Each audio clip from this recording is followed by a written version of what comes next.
Morning. It is Wednesday, 3:40 in the morning. I'm at the gym right now. Like always, I train chest first. I'm on the cable fly machine right now. Last week I did 6 reps, 270 pounds.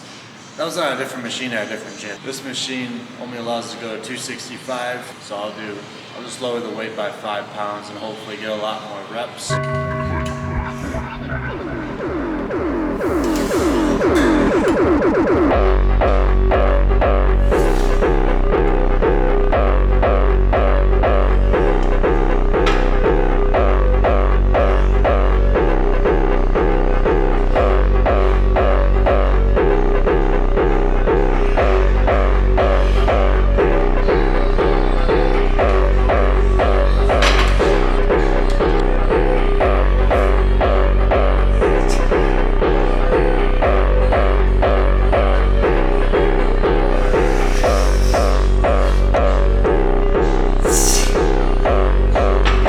Alright, now I'm going to do these ones where you're just pushing the weight forward. See what I did last week. So I did 160 pounds last week for 8 reps. So I just got to do more reps than last week. That's all that matters. Once I hit the hypertrophy range of 12 reps, then I can increase my weight.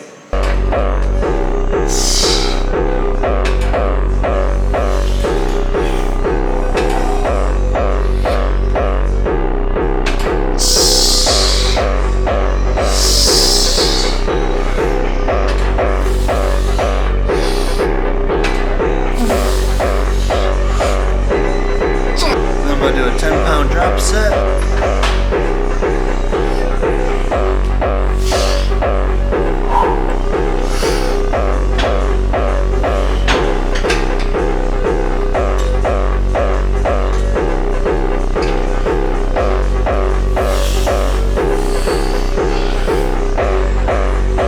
So I'm starting to think that my back is actually more underdeveloped than my shoulders. Regularly I would train shoulders next after chest, but since I think my back is more underdeveloped now than my shoulders, I'm going to train back next. So I'm going to make a slight adjustment to my training program. I always like to train my most underdeveloped muscles first.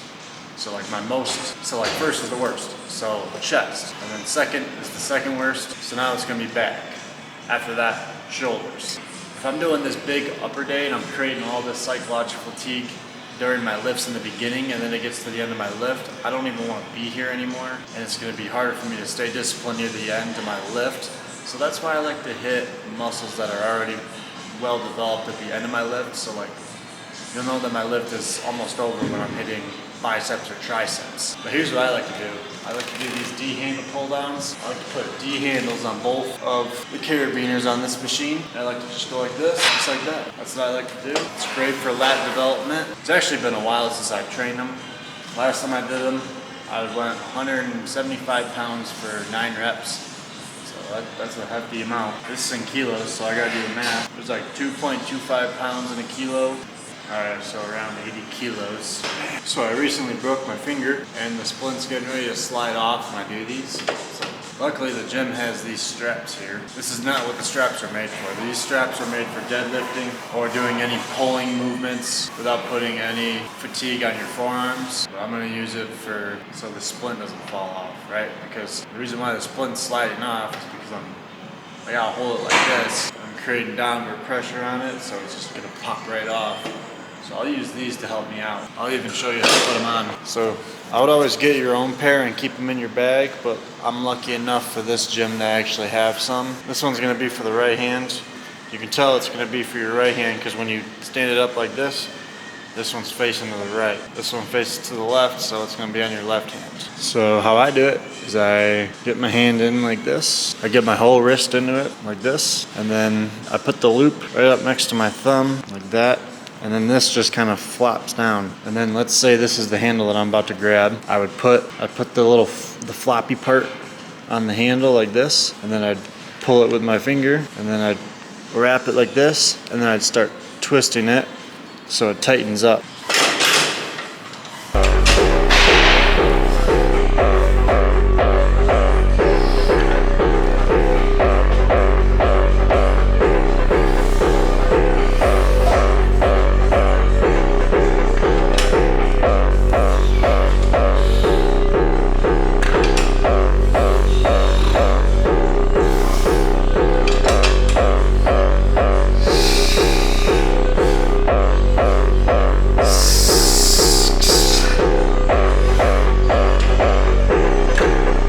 And it's important that you wear both of these. If you were to only wear one, it would create an undistribution on your forearms, then your forearms start to get underdeveloped. If there's an uneven distribution, then that's when injuries occur. The splint's only temporary, so it is kind of an uneven distribution, but no injuries are gonna happen if it's just temporary. Look at this contraption I just built. All it is it's just one of those seats that you get from the dumbbells. I just roll it over here. I'll be chest supported here. I got the dual D handle set up. You can do them on the single D handle as well. I'm pretty sure the way I set this up is so long, you can't even grab both D handles anyways. But the reason why I have it so far back like this is because I hate involving my lower back to basically every single lift as of right now. I'm doing my mobility work with my low back, but I don't want to be pulling anything. I don't want to be throwing my back out right now. So creating this chest support is going to eliminate the low back, and it's just going to be all in the muscle. So last time I did these, I got it written down right here. I did 175 pounds for 6 reps.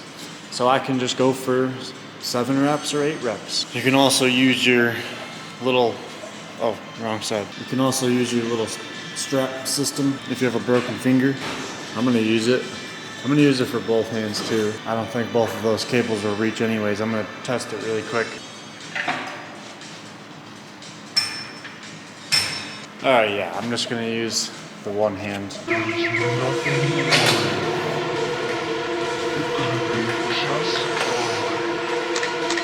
my number one fan.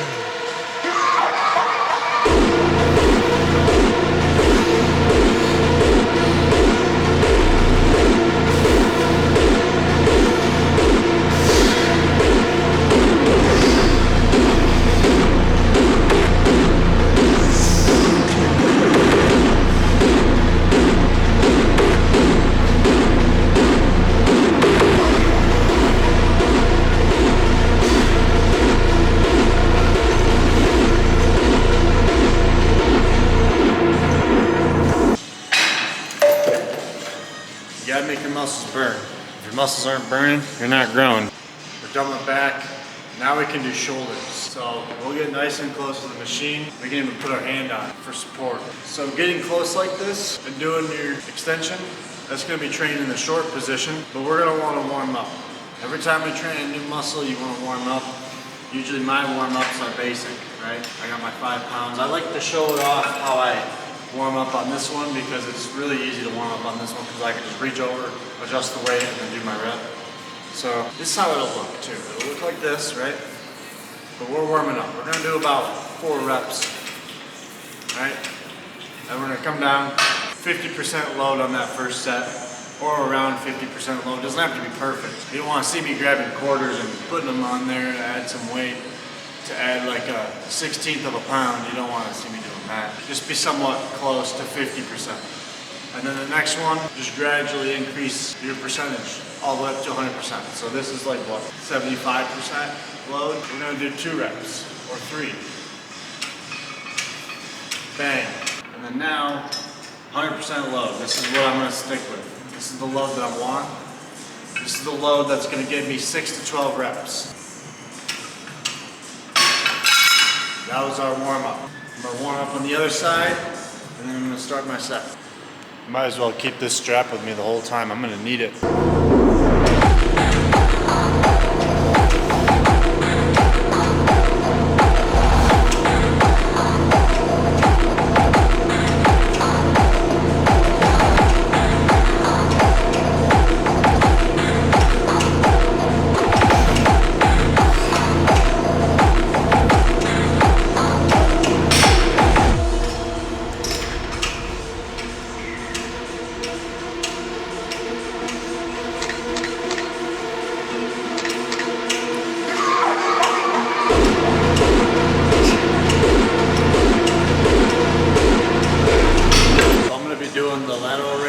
The same thing.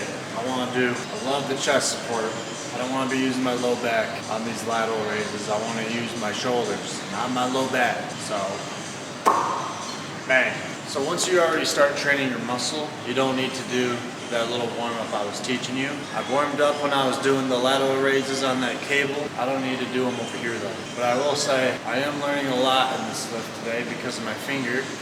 I broke it. I'm still able to progressively overload. I did not think I was gonna be able to do that. Very happy. So last week I did 25 pounds for 10 reps. So today I'm just gonna do as many reps as possible with the 25. You should always do as many reps as possible. But even if I get past 12 reps, I'm just gonna keep going because last week I did 10. So I could do 11, I could do 12. But if I get to 12 and I can keep going, then I'm gonna keep going. And then the following week, I can just move my weight up instead. Because I'm not just gonna get like 60 reps right now, right? You know what I mean? Like I did my 10 reps last week, but that doesn't mean I'm gonna get like 60 reps today.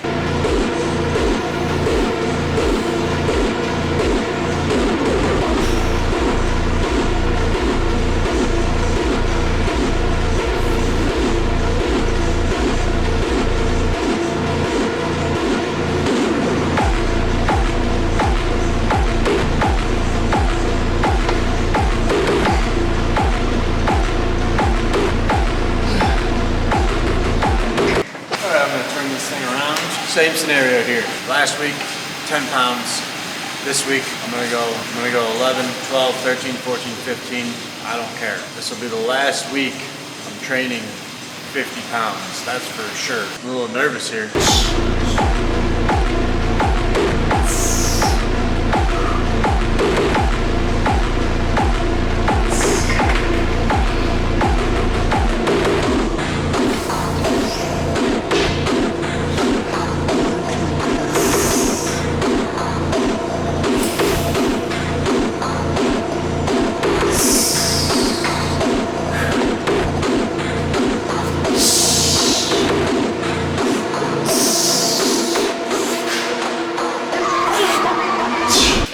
Getting to the end of my workout, which is perfect. Usually at the end of my workout I wouldn't want to train, but I'm doing the muscles that I like to do, so technically now I don't want to leave. I want to continue staying, so it's perfect. They're my most well-developed muscles too, and I like training them. That's probably why they're the most well-developed muscles. So we're going to start out here, preacher curls, and we're going to do our warm-up.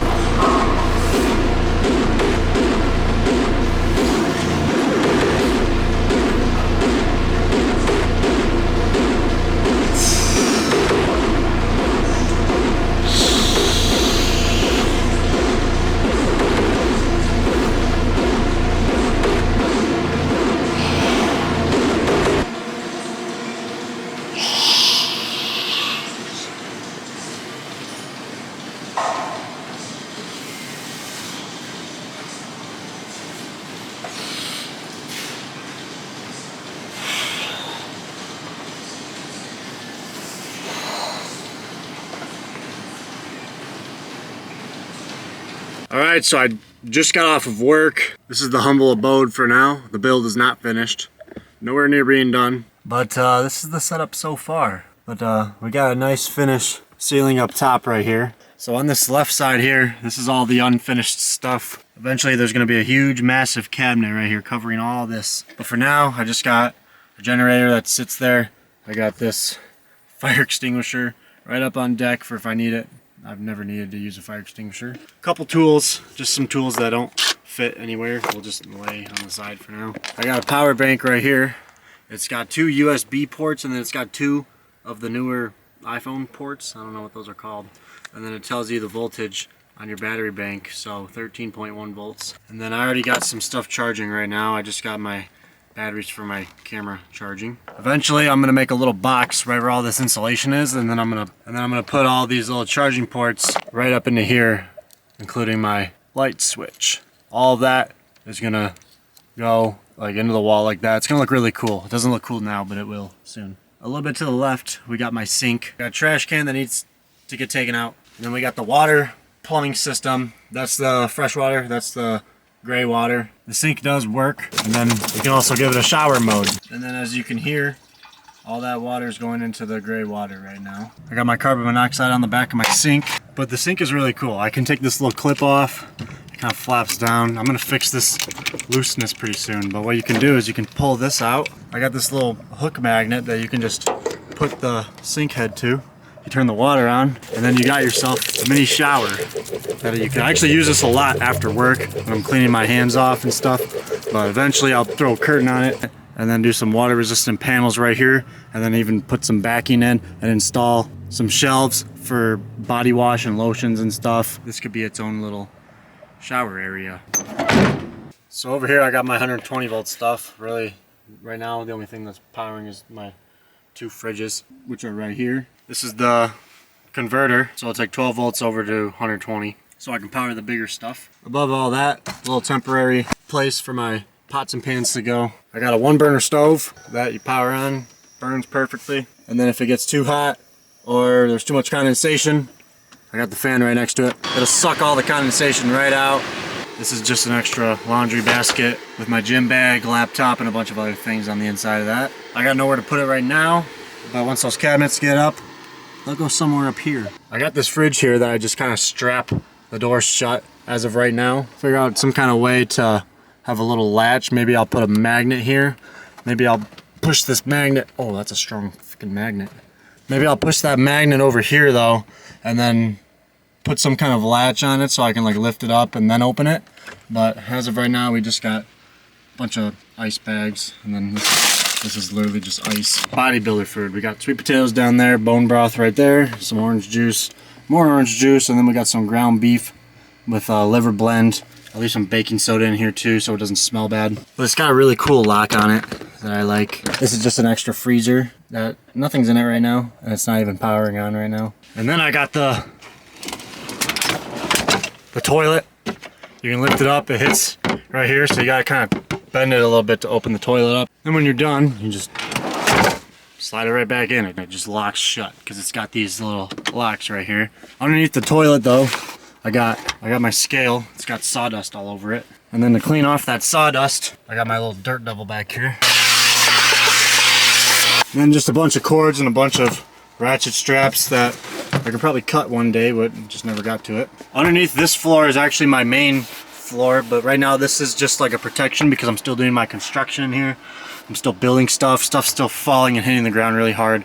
So I want to keep the floor protected, but underneath it, it's just hardwood floor underneath it. I gotta vacuum it too. Now, at the end of the day, when I hit the gym, when I go to work, come home, get all my meals in, make a video about boosting your testosterone while you live in a van. I don't really sleep a lot though. I'm always editing, doing all this other junk, working on the van. I'll literally throw a saw like in my van and go to Home Depot and build the van up a little bit. But once I start getting real tired and I need to take a nap, I do got this bed here. So what I can do is I do have a couch here that I can lay in, take a nap, whatever. I've slept whole entire nights just in this little couch area right here. But if I really want to, I installed 2 locking mechanisms underneath this, and I threw a bunch of drawer slides down in here, and you can pull this back, and then you can just let the whole bed flop like that. Eventually I'll get some kind of like sofa mattress that'll go all the way, so it'll be like a full twin-sized bed. But check it out, man, that's pretty cool. It's even got those rails on the side where the tires will drive up the rail. As of right now, I can just kind of center my bed a little bit. Then I got the full-size bed right here that I can chill in. And then I got access to my lights right here. They're even dimmable. And then if it's too hot in here, I can just reach over, turn my fan on. And then while I'm laying in the bed, you can see that. This is the kind of view I get when I'm laying in bed. Looks pretty sweet, doesn't it? To my left, I just got like a little section of stuff to grab. This is the remote for the fan that I haven't even put batteries in yet. I'll wake up in like a full-blown panic sometimes. I just start having some crazy ideas that I like to write down. So I got a little notepad here. I don't know where the pencil went, but I got some bottles for before bed. Hydrogen peroxide, isopropyl alcohol. Just clean up my cuts before bed, because I'm always cutting my hands at work and stuff. So these are the rails that the wheels will ride up once I fold that bed right back up. Allow the whole bed to just slide right back into place. Now I do have some cabinets above my fridge for once. I finally have some storage that I went to the dollar store. It doesn't really look organized, but we got 3 baskets. That's all like tools and stuff. That's my wire for charging my van through my generator. And then behind that box, behind that packet of rice cakes are probably more rice cakes and a bunch of snacks. Olive oil, another tool to help me build the van while I'm out here. And then over here, we got an even thinner cabinet. This is really only enough to, oh God, it's so strong. It's really just enough to probably hold a plate or some napkins, but it's better than nothing. Eventually I'll put little knobs on it, but for now I just ran a screw through it. I haven't went out and bought any knobs yet. I'll do it when all the doors get done for my cabinets. And then when it gets cold in the middle of the night, what I can do is I can pull on this cord. Eventually I'll put this right here and I'll build a box around that insulation. But you can look here, I got my heater that I can power on and off. I don't want to adjust the settings right now because I have it set up perfectly. But next to my work boots in the front entrance of the van, you got this little vent right here where all the heat comes out. Because behind this vent, and then behind that vent, you can see that's my diesel heater right there. And then this is the, oh that's heavy, but this is the fuel for it. I made sure it's diesel because I got propane behind this box. And I don't want any sort of leak. And I never turn on my stove with my generator right next to it. I always take the generator outside before I cook anything on that stove. But that'll probably be one of my next projects, is a box for this generator to just sit out on the hitch of my van. But that's basically it on the van tour. The build is nowhere near done, but I'm sure it'll get done pretty soon, hopefully. If you were to subscribe now, you'd be able to see the whole journey of the van build, of my physique, of my testosterone journey, all that. You'll be able to see all that if you subscribe.